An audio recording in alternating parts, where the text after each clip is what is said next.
Ladies and gentlemen, 2023 television keeps coming and it just won't stop coming, which means I am, of course, obligated to review it. So let's do it.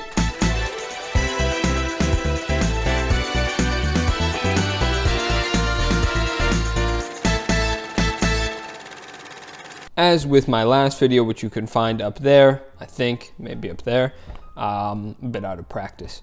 I'm reviewing TV. Last time I reviewed 3 shows that I had seen up until that point in the year, and this time I am reviewing 5. And I will, of course, plan to do this again because I just keep watching television because they keep making it. It's an endless loop. So, as with last time, I will be reviewing from the show that I liked the least, explain why, up to the show that I liked the best from this time period, which includes everything from the last video I made to now. Let's do it.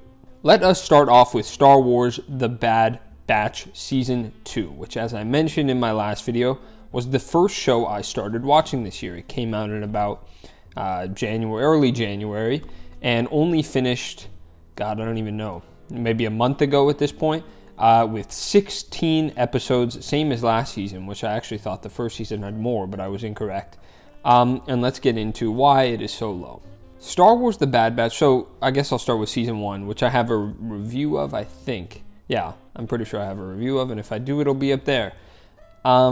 Is fine. I watched it, and I was like, okay, and then I think I gave it a positive review, which I would change now, given the opportunity, just because it is a very forgettable show, and especially that first season heavily relied on cameos, which I think is why I liked it so much at the time, but obviously I think as we're learning in this sort of cameo-riddled environment in the media we consume, that stuff is very temporary. It doesn't create lasting, profound impacts in the media that we watch. You look at something like a No Way Home, which might be controversial, but obviously it was so impactful at the time because it brought back all the Spider-Man villain, and evoked that nostalgia. Or something like a Mandalorian Season 2, which is still good, but I would imagine that if I watched it again, my opinion of it would probably go down just because so much of it is built off of these cameos. And there's nothing inherently wrong with cameos, it's just building something special around that, which is why the No Way Home example might be a bit erroneous, because I think that the film does a good job of crafting a narrative outside of the cameos that is only helped by the cameos. But you look at something like The Bad Batch, which is just cameos for the sake of cameos. That's really what it feels like. It feels like throwing these characters in your face. And in Star Wars, it's sort of become a phenomenon. People are referring to it as glup shittos, which is obviously a comedic way of referring to these characters that the average consumer will have no idea who they are, of course, but Star Wars throws them in your face and they're like, what, you don't remember this guy from Star Wars Rebels Season 8, Episode 27? You're not a fan, that kind of thing. And The Bad Batch Season 1 was fine. It had very familiar plot lines and whatnot, but there was enough there that was interesting outside of the cameos that I didn't hate it. I still don't like it. As I said, I would give it a negative review if given the opportunity, but it is passable. It is passable media. It's far from Clone Wars, but it does enough things well that I could say it's okay. But then you get to The Bad Batch Season 2, and I will just start off, I guess, with the good, which is that the show has some highlights. Specifically, the only thing that I would say I really enjoyed in my entire time watching this season was that middle portion, where, actually not even the middle portion, there's a 2-episode, 7, 8, I think, maybe 8, 9, break in the middle, where they do a 2-parter episode plot line about, oh no, I'm forgetting. What is it about? It's about, right. Okay, I looked it up. I got a refresher. It's about sort of the Camino, obviously, destruction that we witnessed last season, and the cover-up around it. And the reason that this is so good is because it's the political intrigue. And I'm going to talk about it with Mando in a bit, another show that I will review in this video. But it's not fair to say that this has been inspired by Andor as of yet, because obviously this was well in process before Andor released. And Andor itself is, taking influence from other properties, including in Star Wars, I would imagine. But I have noticed recently, not a brilliant observation by any means, that Star Wars tends to be at its best when it explores the political intrigue. And the reason for that is simply because the franchise has always been political. Now, it's been fun. I think Star Wars can explore so many different kinds of things. The original trilogy is obviously a metaphor, but it's just so fun on its own as a science fiction adventure. But then you get a show like Andor, which I don't know that I would describe as fun, but it is so well made, and it manages to, again, remain as an analogy, something that we can look at and reflect on our own society, because that's completely what Andor is. It's just a reflection of our own society put into a galaxy far, far away, which is what science fiction does best, in my opinion. And so when you look at a show like The Bad Batch, which is obviously made for kids, it's animated, so I can only be so harsh with it, but you get episodes like that one, where it's about the Camino cover-up, and then obviously, spoilers, the brilliant ending of that arc with the Emperor just coming in and using everything that the Bad Batch had done to try and expose this to his advantage, because that's the kind of brilliant mastermind that he is. That's who we know him as. Palpatine is just a brilliant manipulator. And so for him to just completely twist the actions that occurred to fit his own narrative, it's really great stuff. And that was the only thing I could say I was really a fan of this season. Outside of that, every plot line, I don't want to say every plot line, there were a few that were, again, okay, somewhat fun. I would not watch them again, but they were fine. But so many of these episodes here were just dreadfully boring. I am kind of a completionist. It's really a flaw of mine, because I should have stopped watching this show, 4 episodes in. I don't even know if I would have waited that long. And they said the Bad Batch Season 3 is releasing. I believe they said it'll be the last one. So I'm probably going to convince myself to watch it down the line, and because, I have nothing better to do. But I cannot call myself a fan of this show. So many of these plot lines are Bad Batch goes here, does thing. It's become a joke. Everybody knows the formula here. And obviously, Ethan, why are you complaining? It's a kid's show. That's fine. If kids enjoy it, that's excellent. That doesn't mean I have to. And I don't. So if kids like it, okay. But even then, I think there's media that is created for kids and can be created for kids without being so generic and formulaic. But if you take a look at some of the things I enjoyed as a kid, they're probably not as good as I remember them being, because that's just how it works sometimes, So things are simple. They can be made for kids, like The Bad Batch is, but they can be better. And so I was not a fan of The Bad Batch Season 2. I'm going to give it a D. I did not enjoy this season. Yeah. And then let's move on. Star Wars. Unfortunately, you've got 2 of my least favorite shows this year. The Mandalorian Season 3. Let's talk about it. And so The Mandalorian Season 3 has obviously concluded. And this one has been controversial, I think. I think most people fall on the side of liking it, but there is definitely a growing number of people who are falling out of love with the show. Season 1 was very charming. It was the first piece of Star Wars content that we got outside of the movies. So, for mainstream audiences. So people were attracted to it for that. It had Baby Yoda. And it was generally a very fun show during COVID that people could watch, enjoy, relate to. Simple.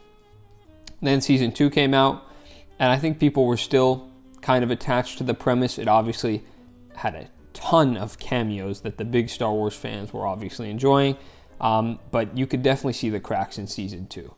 There are multiple episodes there that are just really, again, kind of like The Bad Batch, just grabbing for the simplest plot lines you could find and not really making for eventful or interesting television.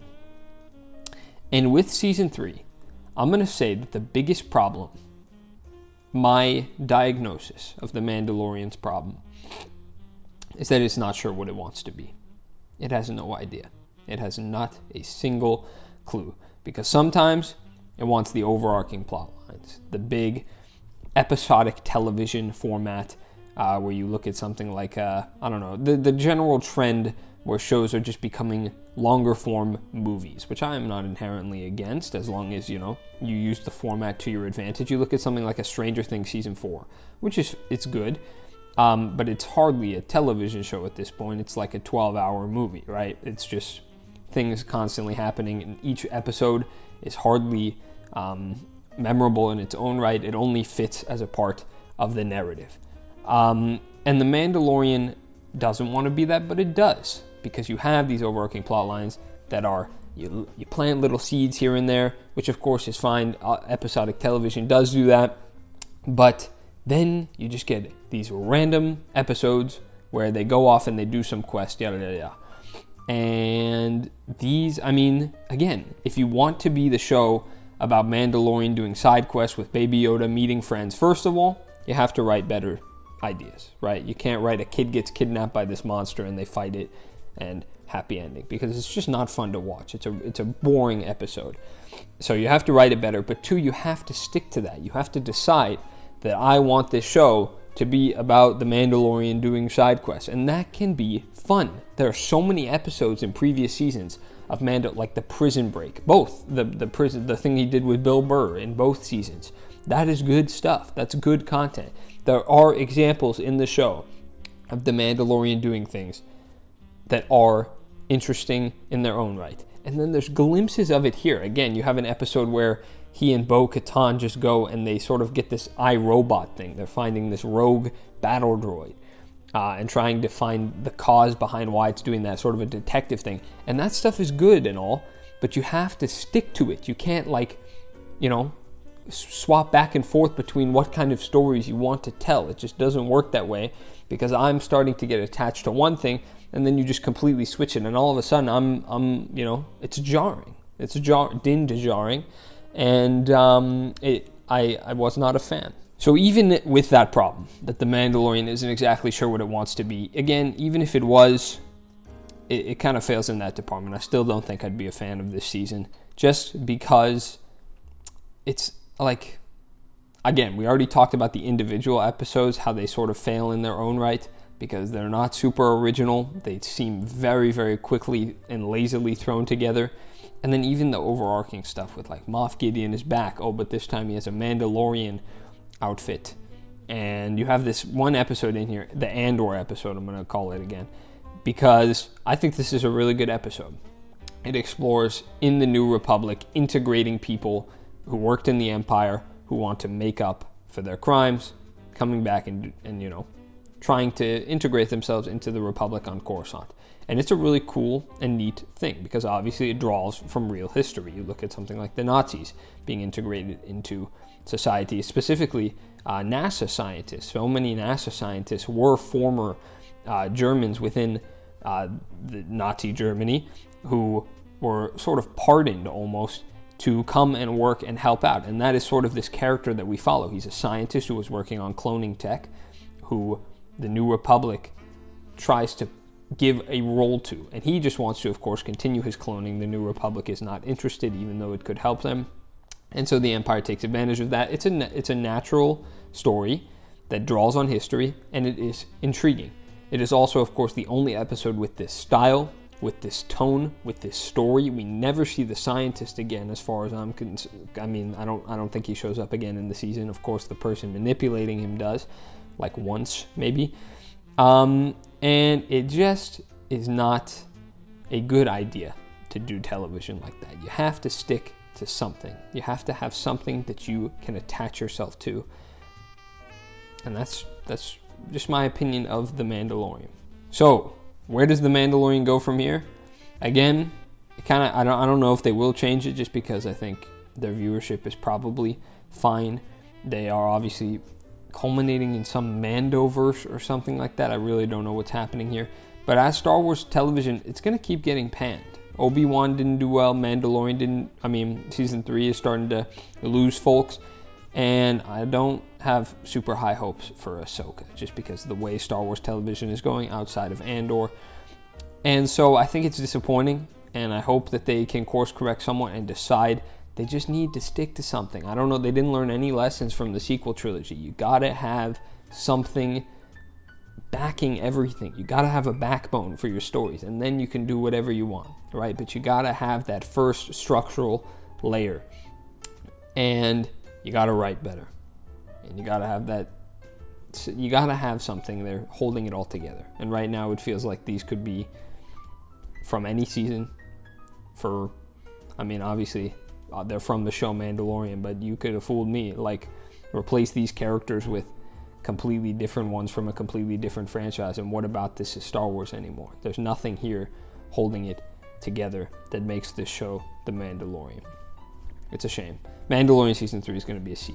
And then you get to the last disappointing show of the year. And Bad Batch was disappointing. Bad Batch wasn't that disappointing. Sorry, I was kind of expecting it not to be great.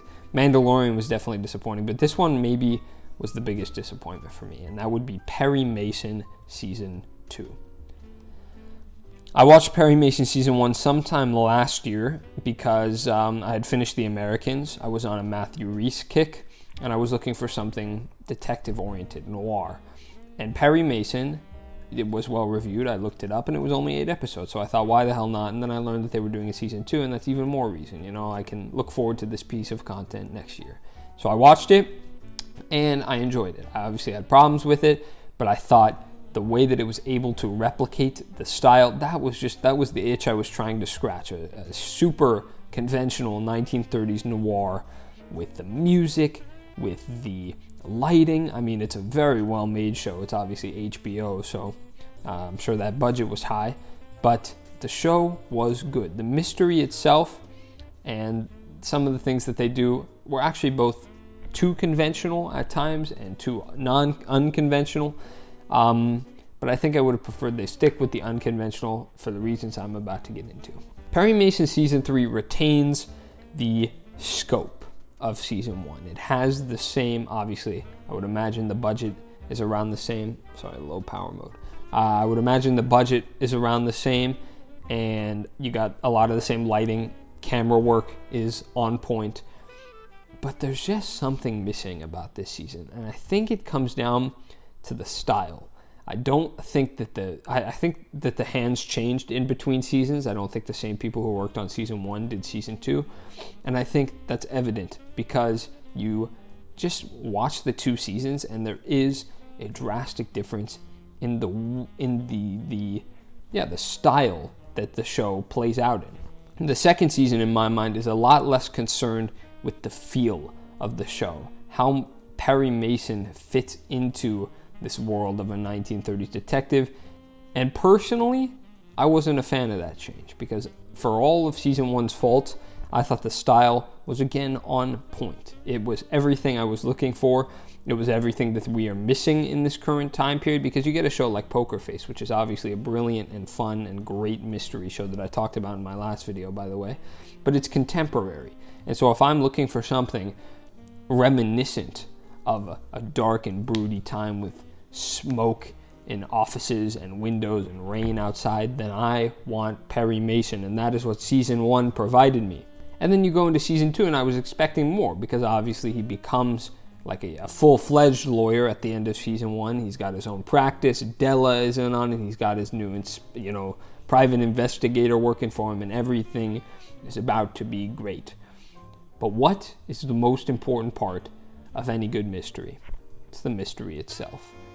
Season 2, in my opinion, just doesn't have it. The mystery is so... a lot of things. One, just not interesting. It is not an interesting mystery.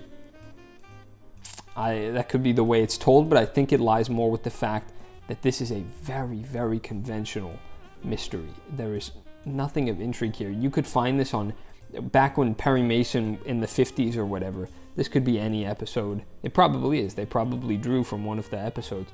Season 20, episode, again, I'm going to make that joke. Season 20, episode 15, and they just plucked that mystery for their event television. And I don't think it translates well, because it's a very conventional story. Again, for all of Season 1's faults, they crafted something that I had not seen before, something that I really could not predict where it was going. And I liked that. I liked that a lot. Season 2 is absurdly predictable. Not only do you know what characters are going to play out, how they're going to play out, but the way that things unfold here, the little pieces and clues that you pick up as each episode goes on, they just don't feel substantial enough to provide any intrigue, and it's a real disappointment. Obviously, there are some moments where that is bucked, and there are moments of intrigue and interest. And I would say that the show is obviously trying to flesh out these characters more, which I appreciated. Perry Mason gets a romantic relationship. Della gets some more nuance to her. I forget his name. One sec. The private investigator, Paul, has a personal conflict that he has to struggle with. And then Perry and his old friend, obviously, are still in that tug of war and figuring out what their relationship means to one another and where they lie in terms of that sort of thing.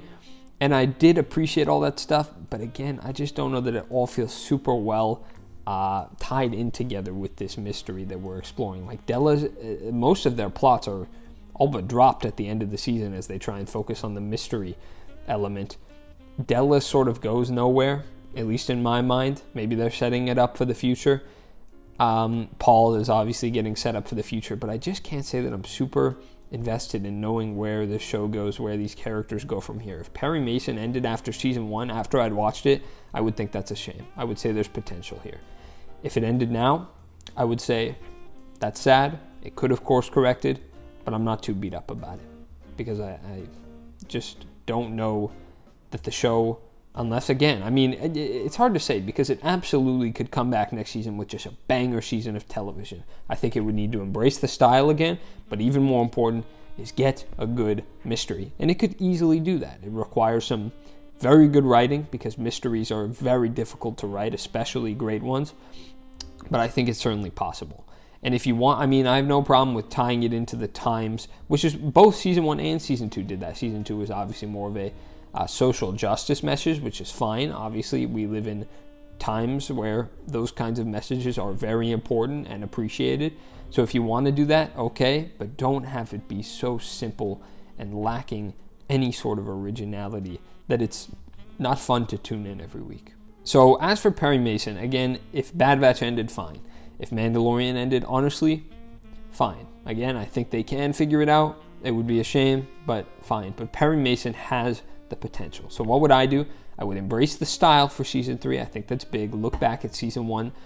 Just really dig into that noir stuff. Bring back the score. That really annoyed me this season. They had this excellent theme that was both contemporary and sort of electronic, but also integrated that Perry Mason classic theme and the I don't know what instrument it is, a trumpet, I guess, but you have to have a good mystery. And if you want, Perry Mason fills a need that I think we're missing in television and in media in general today, and that is the 1930s detective story. You got the contemporary stuff, you got your Glass Onion, your Knives Out. Rian Johnson is really carrying mystery at the moment, but Perry Mason could fill a niche need in our society that it's just not really doing right now. But it can, and it's possible. And I don't know how well season 2 did for them. I don't know if season 3 will be greenlit, but I hope so. And I hope they learn from what I believe are their mistakes. Now let's talk about 2 shows that I liked, and we're going to start out with Netflix's Beef. Beef was a show that kind of took the world by storm. I saw the trailer. I actually saw that the trailer had come out. I didn't watch it. I thought it was a movie. I'm like, okay, I might go see that. And then I learned it was a show. And it is very good. Not only is Beef funny, not only is it entertaining, not only does it have a lot to say, it is just well made and most importantly, enjoyable. I'm not going to talk too much about Beef just because I don't have a whole bunch to say. I'm not going to dive into the themes and whatnot here, although I did appreciate the kinds of things it explored, but I will say that if I had one complaint about Beef, it's that it had a lot that it was trying to look into. And I don't know that I feel like since its focus was so scattered, that it might have benefited more from just being super direct onto a few smaller points. But I'll talk about the acting. Steven Yeun, brilliant. Ali Wong, brilliant. Both funny and, when it called for it, very excellent dramatic actors. I thought the standout for me was Steven Yeun's brother in the show. I forget the guy who, both the character and the actor's name, but he's really very funny in the role. And I thought, obviously they crafted an interesting story here that I mean, I was just hooked as each episode went on, and that's, all I could want from television. It sounds like they're planning to do more seasons. I'm not sure how that would work. I don't know that I guess with the way they left it off, I would like a little bit more conclusion, but I don't know if, a whole another season or even multiple more seasons is what we need here. But really great show, great premise, entertaining, gets an A from me. And then you're going to get to the show that I like the most from this cycle, a show that I was not expecting to be number one on this list here. Jury Duty. What is Jury Duty, I hear you say? Well, it's a Freevee original. What is Freevee, I hear you say? Well, it's an Amazon Prime original, which means it's an Amazon Prime. I think it's Amazon's, I don't even know, man. It's like their own streaming service they made so that they can put some of the stuff that they own for free with ads. And Jury Duty is that. I will say right now, if you want to watch Jury Duty, it is on Freevee. You can access, I think it's, free, obviously. You make an account, you watch with ads. It's like watching cable television. So obviously I know we're so used to watching things without ads, but I promise you the show is worth it, and I'll tell you why. Jury Duty is very much like The Rehearsal, which came out last year, in that, I'll just describe the premise for you. It is a person who thinks they're living their real life while they are surrounded by actors, and everything around them is scripted and being written for our entertainment, while they are just living it as though it is their normal life. And my God, I think this show is better than The Rehearsal, if you can believe it. And I think that because, one, I really like courtroom stuff, law stuff. I just am really a sucker for anything law, usually dramatic, but it works comedically, as evidenced by Jury Duty. I think that two main reasons why this show is so good. One, the events that they create, the story that they've crafted here. You look at something like getting an actor to play themselves while having a role on this Jury Duty and just being a total diva, brilliant. This guy who has this girlfriend who he's worried about is cheating on him, and this other girl who's kind of trying to break them up so that she can get with him, brilliant. Every single character here, every single juror has their own moment to shine, their own interesting plot. Just so good. It is all it works so well comedically. And it only works as well as it does. Obviously, the story by itself is great, but because the actors are so good, they are so phenomenal. I don't know how they found these people, but every single one is so good at not breaking character, at going along with the improv, and they are just all so believably real. Like these feel, I would think they were real, and it's what makes the show so funny, that everything around this guy feels so ridiculous, but at the same time believable, because everybody here sells it, from the writers to the actors to everybody putting on this spectacular show around him. It is a riot. I want to talk briefly, and this isn't a criticism necessarily, but I think there's a interesting ethics concern that could be raised about having a guy go, I don't know exactly how long the trial lasts, weeks, I think maybe a week, going a week thinking that all these people he's meeting and hanging out with are real and genuine, and developing genuine connections and relationships with them, only for it all to be fake and manufactured for our enjoyment, and they've all been deceiving him this whole time, but he gets paid $100,000, so I'm sure he's not too upset about it. But I would be, I think that's an interesting concern to raise. Regardless, I promise you this show is worth your time. It is only 8 episodes. They are 8 30-minute episodes. They are absolutely hilarious. It's some of the best TV you will watch this year. And I hope that they can do a season 2, because it sounds like the show is probably going to get underrated, unfortunately. Going to be a little niche, which means nobody is going to check it out, and therefore there will be more people who can be deceived by the Jury Duty scam.